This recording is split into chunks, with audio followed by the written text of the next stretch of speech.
Mutual fund में invest करने के लिए मेजॉरिटी ऑफ द लोगों का ये मानना है ना, मतलब ऐसा बिल्कुल इमीडिएट नहीं सोचे, बट सोचेंगे जब हम ठीक ठाक कमाना शुरू कर देंगे ना, तब हम म्यूचुअल फंड में इन्वेस्ट करना शुरू कर देंगे, उसी दिन से कर देंगे। लेकिन क्या आप ये बात जानते हैं कि अगर आप 2000 या 10,000 से शुरुआत करेंगे, इन्वेस्ट करना शुरू कर देंगे, तो भी आप करोड़पति बन सकते हैं। और ये बात मैं अपने मन से बिल्कुल नहीं कर रहा हूँ।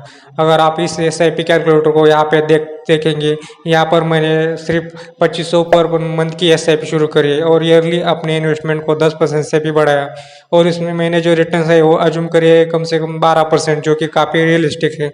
तब भी 20 से 25 साल में इससे ज़्यादा रिटर्न मिलेंगे। और यहाँ पे देख सकते हैं 25 साल बाद मेरे जो इन्वेस्ट है वो 1 करोड़ से भी ज़्यादा की हो गई है।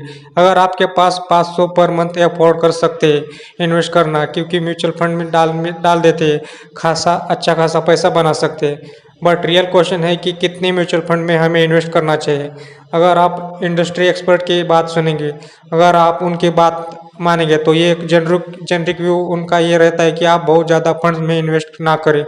फॉर एग्जांपल, अगर आप 50,000 की SIP कर रहे हो, तो आप अपने फंड्स को डाइवर्सिफाई कर सकते हो, मिड कैप, फ्लेक्सी कैप और ELSS फंड को ऐड कर सकते हो। अब बात है बेस्ट फंड की, इस साल के बेस्ट फंड की 2024 में। अच्छा, उसमें उससे पहले एक सवाल आता है कि यार ये जो सारे फंड्स है, लार्ज कैप, मिड कैप हो, स्मॉल कैप, फ्लेक्सी कैप, कौन से फंड में कितना अमाउंट हमें इन्वेस्ट करना चाहिए?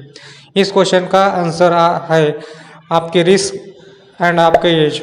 अब बात करते हैं सारे कैटेगरी के बेस्ट म्यूचुअल फंड्स कौन से हैं। Start with the large cap category, सबसे कम वोलेटाइल होता है, बिकॉज वो ब्लू चिप कंपनीज में ज़्यादा इन्वेस्ट करती है जिनकी वॉलेटिलिटी कम रहती है। अब लार्ज कैप में फंड्स में इन्वेस्ट करने से आपको पोर्टफोलियो को एक अच्छी स्टेबिलिटी मिल सकती है।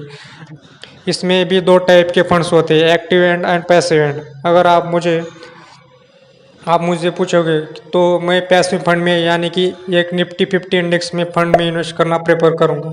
ऐसा क्यों? ऐसा इसलिए बिकॉज पिछले 4-5 साल से हम म्यूचुअल फंड्स को एनालाइज करते आ रहे हैं। एंड में हमने एक एनालाइज किया है कि अगर हम टॉप 25 लार्ज कैप फंड्स में देखेंगे, तो उनमें से 6-7 फंड्स ऐसे होंगे जो इंडेक्स को बीट कर रहे हैं, लेकिन कि कोई एक ऐसा फंड नहीं है जो कंसल्टेंसी इंडेक्स को बीट कर रहा है। 3-4 साल पहले एक्सिस एंड मिराई एंड वो परफॉर्मिंग रियली वेल, लेकिन आज की तारीख में वो इंडेक्स को बीट नहीं कर रहे हैं। आज है, लेकिन 3-4 साल बाद क्या होगा हमने पता नहीं है, क्यों कोई इसकी कोई गारंटी नहीं है। फंड्स इंडेक्स फंड आज भी ऐसा ICICI एंड SBI टॉप पे है, कल कोई और होगा, परसों कोई और होगा, हो सकता है 5 साल बाद ICICI ही टॉप पे हो, बट इंडेक्स फंड टॉप 10 पर फंड्स में ही रहेगा। इसलिए टॉप 3 फंड्स को कौन से होंगे टॉप 10 साल बाद, अगर टॉप 3 इंडेक्स का फंड रहना अलग बात है। Let's talk about the mid cap category funds. अब जो मिड कैप कैटेगरी ना, इनमें से जो आपका रिस्क का फैक्टर वो थोड़ा बढ़ जाता है, इसलिए क्योंकि मिड कैप की कंपनी जो है फ्यूचर में लार्ज कैप होने का पोटेंशियल रखती है। लार्ज कैप में फंड सिलेक्शन ऑलमोस्ट सारे फंड्स के जो रिटर्न्स है वो सिमिलर थे, बट मिड कैप में फंड सिलेक्शन काफ़ी इंपॉर्टेंट हो जाता है। या अगर आप डाटा के हिसाब से तो PGIM एंड निप्पॉन इंडिया का सबको बीट कर रहा है। इनफैक्ट क्वांट मिड कैप के रिटर्न्स जो एकदम अलग से ही शाइन कर रहे हैं। अब बात करते हैं स्मॉल कैप कैटेगरी की। अब स्मॉल कैप के जो फंड्स है, द मोस्ट रिस्क फंड्स इसमें से क्या है ना, इसमें से उन्हीं को इन्वेस्ट करना चाहिए जिनकी रिस्क कैपिटल काफ़ी हाई है। अगर हम पिछले साल 10 साल के टॉप फंड्स के बारे में बात करें तो कुछ इस तरह के दिखते हैं।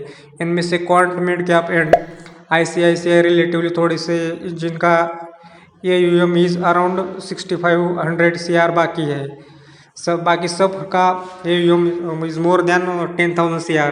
अगर मैं एक अग्रेसिव रिस्क टेकर हूँ, then I would go with the Nippon small cap. और अगर मैं एक मॉडरेट इन्वेस्टर हूँ, then I would go with SBI small cap. अब जो फ्लेक्सी कैप कैटेगरी है ना, उसके रिटर्न लार्ज कैप से भी ज़्यादा होते हैं, क्योंकि इसका invest small cap, mid cap, large cap में होता है। इसमें जो फंड है पारंपरिक FS म्यूचुअल फंड सबसे अच्छा है, क्योंकि 30 से 35% यूएसए स्टॉक में इन्वेस्ट करता है, बाकी 65% इंडियन मार्केट में करता है। तो आपकी इनमें से कौन सा फंड सही लगा कमेंट में करके बताएं, और वीडियो अच्छा लगा तो वीडियो को लाइक करो और चैनल पर पहली बार हो तो सब्सक्राइब करो। मिलते हैं ऐसे ही इंफॉर्मेटिव वीडियो में, तब तक के लिए जय हिंद।